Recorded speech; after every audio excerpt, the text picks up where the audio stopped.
ಆತ್ಮೀಯ ಕೇಳುಗರಿಗೆ ನಿಮ್ಮ ರಮಾಶ್ರೀ ಅಡಿಗೇರ್ ಮಾಡುವ ನಮಸ್ಕಾರಗಳು. ನೀವೀಗ ಸೀತೆಯೋ ಶಾಕುಂತಲೆಯೋ ಧಾರಾವಾಹಿಯ 56ನೇ ಅಧ್ಯಾಯವನ್ನ ಕೇಳ್ತಾ ಇದ್ದೀರಾ. ಬಹಳ ದಿನಗಳ ಮೇಲೆ ನೆಮ್ಮದಿಯಿಂದ ತಾಯಿಯ ಮಡಿಲಲ್ಲಿ ಮಲಗಿದ್ದಳು ಸ್ವಾತಿ. ಅವಳ ತಲೆಗೂದಲಲ್ಲಿ ಬೆರಳಾಡಿಸುತ್ತಾ ಕುಳಿತಿದ್ದರು ದೇವಿಕಾ. ಎಷ್ಟು ನೆಮ್ಮದಿ ಅನ್ನಿಸ್ತದೆ ಗೊತ್ತಮ್ಮ. ದೊಡ್ಡ ನೆಮ್ಮದಿಯ ನಿಟ್ಟುಸಿರು ಬಿಟ್ಟು ಅಮ್ಮನ ಕೈಯನ್ನು ಇನ್ನೂ ಹತ್ತಿರಕ್ಕೆ ಎಳೆದುಕೊಂಡು ತನ್ನ ಎರಡೂ ಅಂಗೈ ಮಧ್ಯೆ ಇರಿಸಿ ತನ್ನ ತಲೆಗೆ ದಿಂಬಾಗಿಸಿಕೊಂಡಳು. ನಂಗೂ ಅದೇನೋ ನೆಮ್ಮದಿ ಕಣೆ ಎಂದರು ದೇವಿಕಾ. ಅಣ್ಣನ ಕಡೆಯಿಂದ ಒಳ್ಳೆ ಮನೆ ಆಫೀಸು ಸಿಕ್ಕಾಗಾಯ್ತು. ಎಂದರು ದೇವಿಕಾ. ಯಾಕಮ್ಮ, ಏನೋ ಚಿಂತೆಲಿದ್ದಾಗಿದೆಯಾ? ಏನಾಯ್ತು? ದೇವಿಕಾರ ಮುಖ ಚಿಂತೆಯಿಂದ ಕೂಡಿದ್ದನ್ನು ಕಂಡು ಹೇಳಿದಳು. ಸ್ವಾತಿ, ಮುಂದೆ ಇನ್ನೂ ಎಷ್ಟು ದಿನ ಹೀಗೆ? ಅಂದರೆ ನಿಂಗೆ ಅರ್ಥ ಆಗಿರ್ಬೇಕಲ್ವ ನನ್ನ ಮಾತು. ನಿನ್ನ ಭವಿಷ್ಯದ ಕತೆ ಏನು ಅಂತ ಚಿಂತೆಯಿಂದ ನುಡಿದರು ದೇವಿಕಾ. ನನ್ನ ಭವಿಷ್ಯ ನನ್ನ ಸಿರಿ ಕಣಮ್ಮ. ಅವಳಿಗೆ ಯಾವುದ್ರ ಕೊರತೆನೂ ಬರದೇ ಇರೋ ಹಾಗೆ ಬೆಳೆಸ್ಬೇಕು, ಚೆನ್ನಾಗಿ ಓದಿಸ್ಬೇಕು. ಅವಳು ಏನು ಬಯಸ್ತಾಳೋ ಅದನ್ನು ಕೊಡಬೇಕು, ಸ್ವಾತಿ ದೃಢವಾಗಿ ಹೇಳಿದಳು. ಅವಳು ಅಪ್ಪನ ಪ್ರೀತಿ ಬಯಸಿದ್ರೆ? ಪ್ರಶ್ನಿಸಿದರು ದೇವಿಕಾ. ತಟ್ಟನೆ ಎದ್ದು ಕುಳಿತಳು ಸ್ವಾತಿ. ಸಿರಿಗೆ ನಾನೇ ಅಪ್ಪ, ನಾನೇ ಅಮ್ಮ ಎಂದವಳ ದನಿಯಲ್ಲಿ ಗಟ್ಟಿತನವಿತ್ತು. ಅಲ್ಲಮ್ಮ ಸ್ವಾತಿ, ಸಂಜೆಯ ಇನ್ನೊಂದು ಮದುವೆ ಆಗ್ತಾನೆ ಅಂತ ಅವರಮ್ಮ ಮನೆಗೆ ಬಂದು ಹೇಳಿ ಹೋಗಿದ್ದಾರೆ.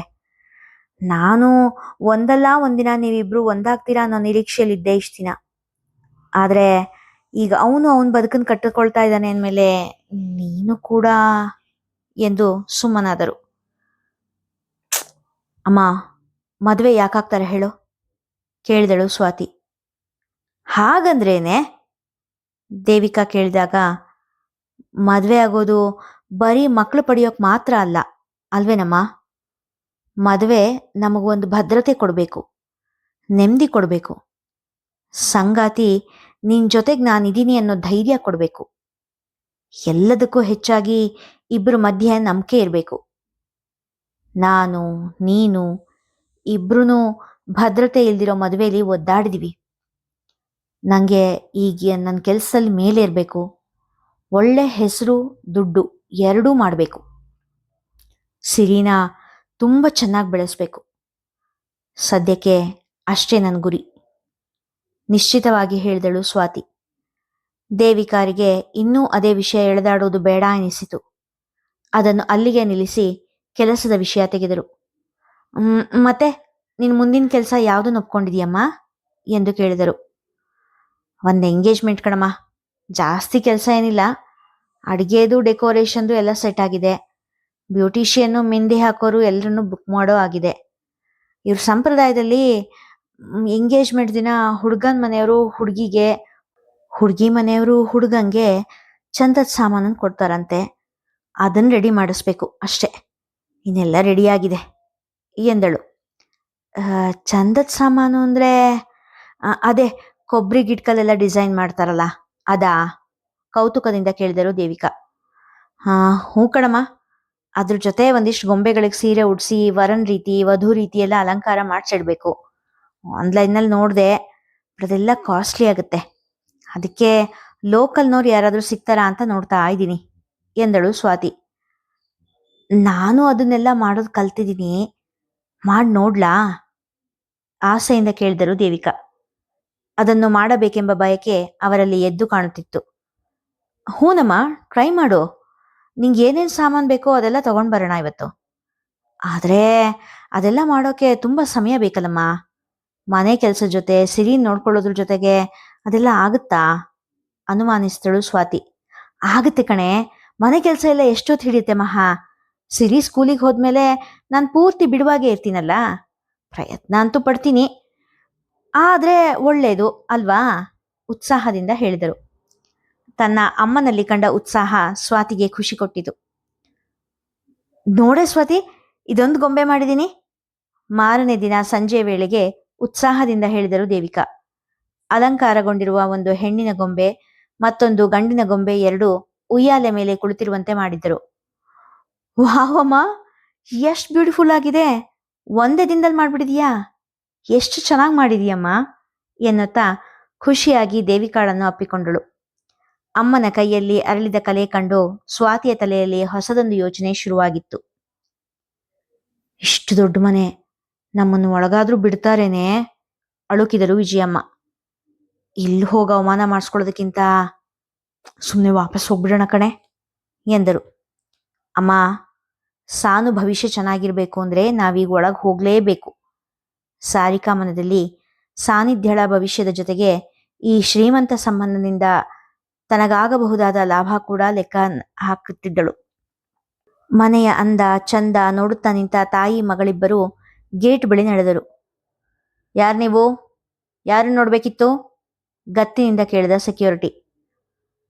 ನಾವು ದಯಾನಿಧಿಯವರು ನೋಡಬೇಕು. ತಾನೂ ಕೂಡ ಗತ್ತಿನಿಂದಲೇ ಹೇಳಿದಳು ಸಾರಿಕಾ. ಸರಿ, ನಿಮ್ಮ ವಿಸಿಟಿಂಗ್ ಕಾರ್ಡ್ ಕೊಡಿ, ಸರ್ ಕೇಳಿ ಒಳಗ್ಬಿಡ್ತೀನಿ ಎಂದ. ಅದೆಲ್ಲ ಇಲ್ಲ ನಮ್ಮ ಹತ್ರ. ನೀವು ಹೋಗಿ ಅವ್ರಿಗೆ ಹೇಳಿ ವಿಜಯಮ್ಮ ಮತ್ತೆ ಸಾರಿಕಾ ಅನ್ನೋರು ಬಂದಿದ್ದಾರೆ, ತುಂಬ ಇಂಪಾರ್ಟೆಂಟ್ ವಿಷಯ ಮಾತಾಡಬೇಕು. ವಿಷಯ ಅವ್ರ ಮಗನಿಗೆ ಸಂಬಂಧಪಟ್ಟಿದ್ದು ಎಂದಳು ಸಾರಿಕಾ. ಗೇಟಿನಲ್ಲಿದ್ದ ಸೆಕ್ಯೂರಿಟಿ ಅವರನ್ನು ಅನುಮಾನದಿಂದ ನೋಡಿದ. ಹಾಗೆಲ್ಲ ಬಿಡೋಕ್ಕಾಗೋದಿಲ್ಲ ಎಂದಾಗ ವಿಜಯಮ್ಮ, ಬಾ ಸಾರಿಕಾ, ವಾಪಸ್ ಹೋಗೋಣ ಎಂದರು ಹೆದರುತ್ತಾ. ಅವರಾಗಲೇ ಆ ಮನೆಯ ವೈಭವವನ್ನು ಹೊರಗಡೆಯಿಂದ ನೋಡಿಯೇ ಹೆದರಿ ಹೋಗಿದ್ದರು. ಕೊನೇ ಸರಿ ಕೇಳ್ತಾ ಇದ್ದೀನಿ, ಬಿಡ್ತೀಯೋ ಇಲ್ವೋ? ಆಮೇಲೆ ನಮ್ಮನ್ನು ಒಳಗೆ ಬಿಡ್ಲಿಲ್ಲ ಅಂತ ನಿನ್ನನ್ನು ಕೆಲಸದಿಂದ ಏನಾದ್ರು ತೆಗೆದ್ರೆ ನಮ್ಮ ಹತ್ರನೇ ಬರಬೇಕಾಗತ್ತೆ ನೋಡು ಎಂದಳು ಗತ್ತಿನಿಂದ ಸಾರಿಕಾ. ದೊಡ್ಡವರ ಸಾವಾಸ ನಮಗೆ ಯಾಕೆ ಎಂದು ಯೋಚಿಸಿದ ಸೆಕ್ಯೂರಿಟಿ ಅಲ್ಲಿಂದಲೇ ಮನೆಯವರಿಗೆ ಫೋನ್ ಮಾಡಿದ. ಒಳಗೆ ಹೋಗಿ ಎಂದಾಗ ಅವನೆಡೆ ಕೊಂಕು ನೋಟ ಎಸೆದು ಇಬ್ಬರು ಒಳಗೆ ಹೋದರು. ಅಮ್ಮ, ಇದ್ರ ಜೊತೆಗೆ ಹತ್ತಿಲ್ ಹಾರ ಮಾಡೋದು ಬರುತ್ತೇನಮ್ಮ ನಿಂಗೆ? ದೇವಿಕಾ ಮಾಡಿಟ್ಟ ಗೊಂಬೆಗಳನ್ನು ನೋಡುತ್ತಾ ಕೇಳಿದಳು ಸ್ವಾತಿ. ಹೂ ಕಣೆ, ಗೌರಿ ಹಬ್ಬದಲ್ಲಿ ಮಾಡ್ತಾರಲ್ಲ ಆ ರೀತಿ ಎಳೆಗಳು, ಆಮೇಲೆ ಚಂದದ ಹಾರಗಳು, ಅದೆಲ್ಲ ಮಾಡ್ತೀನಿ ನಾನು ಎಂದರು ದೇವಿಕಾ. ಇದೆಲ್ಲ ಯಾವಾಗ ಕಲ್ತಿಯಮ್ಮ ನೀನು? ಅಚ್ಚರಿಯಿಂದ ಕೇಳಿದಳು. ಮದುವೆಗೆ ಮುಂಚೆ ಮನೇಲೇ ಇರ್ತಾ ಇದ್ನಲ್ಲ, ಆವಾಗ ಬೇಸರ ಕಳಿಯೋಕೆ ಅಂತ ಇದನ್ನೆಲ್ಲ ಮಾಡೋದು ಕಲ್ತಿದ್ದು. ಹೊತ್ತು ಕಳಿಯೋಕೆ ಅಂತ ಕ್ರೋಶ, ನಿಟ್ಟಿಂಗು ಮತ್ತೆ ಈ ರೀತಿ ಕೊಬ್ಬರೆ ಕತ್ನೆ ಎಲ್ಲಾನು ಕಲ್ತಿದ್ದೆ. ಈಗ ನಿಂಗೆ ಉಪಯೋಗಕ್ಕೆ ಬಂತು ನೋಡು ಎಂದರು. ಅಮ್ಮ, ನಿಂಗೆ ಎಷ್ಟು ದಿನ ಆಗುತ್ತೋ ಅಷ್ಟು ಹತ್ತಿ ಹಾರ, ಕೊಬ್ಬರಿ ಗಿಟ್ಕು ಕೆತ್ತೋದು ಎಲ್ಲ ಮಾಡಿಡು. ತುಂಬ ಸ್ಟ್ರೆಸ್ ತಗೋಬೇಡ, ಎಷ್ಟಾಗುತ್ತೋ ಅಷ್ಟು ಮಾಡು. ಕೊಬ್ಬರಿ ಗಿಟ್ಕು ಕೆಡದೇ ಇರೋ ಹಾಗೆ ನಾನು ಪ್ಯಾಕ್ ಮಾಡಿಕೊಡ್ತೀನಿ ಎಂದಳು ಸ್ವಾತಿ. ಸರಿನಮ್ಮ, ನಂಗೆ ಬರೋಷ್ಟನ್ನ ಮಾಡಿಡ್ತೀನಿ. ಮೊದಲೆಲ್ಲ ಮಗಳ ಭವಿಷ್ಯದ ಚಿಂತೆ, ಮಗ ಸೊಸೆ ತೋರಿಸುತ್ತಿದ್ದ ನಿರ್ಲಕ್ಷ್ಯದ ಚಿಂತೆ ಮಾಡುತ್ತಾ ಕುಳಿತಿರುತ್ತಿದ್ದ ದೇವಿಕಾರಿಗೆ ಇಂದು ಚಿಂತೆ ಮಾಡಲು ಪುರುಸೊತ್ತೇ ಇಲ್ಲದಂತೆ ಆಗಿತ್ತು. ಸಿರಿ ಸ್ಕೂಲ್ನಿಂದ ಬರುವವರೆಗೂ ತಮ್ಮ ಕೆಲಸದಲ್ಲಿ ಮುಳುಗಿರುತ್ತಿದ್ದ ದೇವಿಕಾ ಸಿರಿ ಬಂದ ಮೇಲೆ ಪೂರ್ತಿಯಾಗಿ ಅವಳ ಜೊತೆ ಮಗುವಾಗಿ ಬಿಡುತ್ತಿದ್ದರು. ದೇವಿಕಾ ಅವರ ಜೊತೆ ನೀಲಾ ಅವರು ಕೂಡ ಸೇರುತ್ತಿದ್ದರು. ನೀಲಾ ಅವರಿಗೂ ತಮ್ಮ ವಯಸ್ಸಿನ ಜೊತೆಯವರೊಬ್ಬರು ಮಾತಿಗೆ ಸಿಕ್ಕಿದ್ದು ಖುಷಿಯಾಗಿತ್ತು. ಸ್ವಾತಿ ಈಗ ಮನೆಯ ಚಿಂತೆ, ಮಗಳ ಚಿಂತೆ ಎಲ್ಲ ಮರೆತು ತನ್ನ ಹೊಸ ಕೆಲಸದ ಮೇಲೆ ಪೂರ್ತಿಯಾಗಿ ಗಮನ ಹರಿಸತೊಡಗಿದಳು. ನಮಸ್ಕಾರ, ಹೇಳಿ, ನೀವ್ಯಾರು? ಏನಾಗಬೇಕಾಗಿತ್ತು? ನಗೆ ಮೊಗದ ಒಡತಿಯೊಬ್ಬರು ಮೃದುವಾದ ಸ್ವರದಲ್ಲಿ ಕೇಳಿದರು. ನಾವು ದಯಾನಿಧಿಯವರನ್ನ ಭೇಟಿಯಾಗೋಕೆ ಬಂದಿದ್ದೀವಿ, ತುಸು ಗತ್ತಿನ ಸ್ವರದಲ್ಲೇ ಹೇಳಿದಳು ಸಾರಿಕಾ. ನಾನು ಅವ್ರ ಧರ್ಮಪತ್ನಿ ಮೇನಕಾ ದಯಾನಿಧಿ. ಹೇಳಿ, ಏನು ವಿಷಯ? ಈಗಲೂ ಕೂಡ ಅವರ ದನಿ ಸಿಹಿಯಾಗಿಯೇ ಇತ್ತು. ಓಹ್, ಹೌದಾ ಮೇಡಮ್, ಗೊತ್ತಾಗಲಿಲ್ಲ. ಸಾರಿ, ನೀವು ತುಂಬ ಸಿಂಪಲ್ ಆಗಿದ್ದೀರಾ, ಹಾಗಾಗಿ ಈಗ ಮಾತನಾಡಿದ್ದು ವಿಜಯಮ್ಮ. ಇರಲಿ, ಪರವಾಗಿಲ್ಲ, ಬಂದ ವಿಷಯ ಹೇಳಿ ಎಂದರು ನಸುನಗು ಬೀರುತ್ತಾ. ಅದು ನನ್ನ ಮಗಳು ಸಾನ್ನಿಧ್ಯ ಅಂತ. ನಿಮ್ಮ ಮಗ ಸಾತ್ವಿಕ್ ದಯಾನಿಧಿ ಕೆಲಸ ಮಾಡ್ತಾ ಇರೋ ಕಂಪ್ನಿಲೇ ಕೆಲಸ ಮಾಡ್ತಾ ಇರೋದು ನಿಧಾನವಾಗಿ ಹೇಳಿದರು ವಿಜಯಮ್ಮ. ಓ ಹೌದಾ, ಸಂತೋಷ. ಮುಖದಲ್ಲಿ ಪ್ರಶ್ನೆ ಕುಣಿಯುತ್ತಿತ್ತು. ನಮ್ಮ ಸಾನು ಮತ್ತು ನಿಮ್ಮ ಸಾತ್ವಿಕು ಒಬ್ರನ್ನೊಬ್ರು ತುಂಬ ಪ್ರೀತಿಸ್ತಾ ಇದ್ದಾರೆ. ಸಾರಿಕಾ ಹೇಳಿದಾಗ, ಓ ಈಗಿನ ಮಕ್ಕಳು ಬಿಡಿ, 2 ದಿನ ಜೊತೆಯಾಗಿ ಓಡಾಡಿ ಲವ್ ಅಂತಾರೆ, ಮತ್ತೆ 2 ದಿನಕ್ಕೆ ಬ್ರೇಕಪ್ ಅಂತಾರೆ. ಈ ಮಕ್ಕಳನ್ನ ಸೀರಿಯಸ್ ಆಗಿ ತಗೊಳಕ್ ಆಗೋದೇ ಇಲ್ಲ ಎಂದವರ ದನಿಯಲ್ಲಿ ಸ್ವಲ್ಪ ಕೂಡ ಸಿಡುಕಿಲ್ಲ. ನಮ್ಮ ಸಾನು ಅಂಥೋಳಲ್ಲ. ಅವರಿಬ್ರು ತುಂಬ ಮುಂದುವರೆದಿದ್ದಾರೆ. ಅದ್ರ ಫಲ ಈಗ ಸಾನು ಪ್ರೆಗ್ನೆಂಟ್. ವಿಜಯಮ್ಮ ಹೇಳಿದಾಗ ಮೇನಕಾರವರು ನಗುತ್ತಾ, ಓಹೋ ಪರವಾಗಿಲ್ಲ, ನಿಮ್ಮ ಮಗಳು ತುಂಬ ಜಾಣೆ ಅನಿಸುತ್ತೆ. ದುಡ್ಡು ಅಧಿಕಾರ ಎರಡೂ ಇರೋ ಮನೆಯವ್ರನ್ನ ಇಂಥ ಹೊತ್ತಲ್ಲಿ, ಅಂದರೆ ಚುನಾವಣೆ ಹೊತ್ತಲ್ಲಿ ಬೆದರಿಸಿದ್ರೆ ಕೆಲಸ ನಡೆಯುತ್ತೆ ಅಂತ ಚೆನ್ನಾಗಿ ತಿಳ್ಕೊಂಡಿದ್ದಾಳೆ. ಚಿಕ್ಕ ವಯಸ್ಸು, ಆಸೆ ಚೆನ್ನಾಗಿಯೇ ಇರುತ್ತೆ, ಆದರೆ ನೀವು ಆರಿಸ್ಕೊಂಡಿರೋ ವ್ಯಕ್ತಿ ಸರಿ ಇಲ್ಲ. ನಮಸ್ಕಾರ, ಹೋಗಿ ಬನ್ನಿ ಎಂದು ಹೇಳಿ ಕೈ ಮುಗಿದು ಎದ್ದು ನಿಂತರು. ನೋಡಿ, ನಮ್ಮ ಹುಡುಗಿ ನೀವು ಹೇಳ್ದ ಹಾಗಲ್ಲ. ಅವರಿಬ್ರು ಒಬ್ರನ್ನೊಬ್ರು ಪ್ರೀತಿಸ್ತಾ ಇದ್ದಾರೆ. ಅವರಿಬ್ರು ಜೊತೆಯಾಗಿರೋ ಫೋಟೋ ಕೂಡ ನಮ್ಮ ಹತ್ರ ಇದೆ. ಬೇಕಾದ್ರೆ ಅವಳ ಹೊಟ್ಟೆಲಿರೋ ಮಗು DNA ಟೆಸ್ಟ್ ಕೂಡ ಮಾಡಿಸ್ಬಿಡ್ತೀವಿ. ನಮಗೆ ನ್ಯಾಯ ಬೇಕು.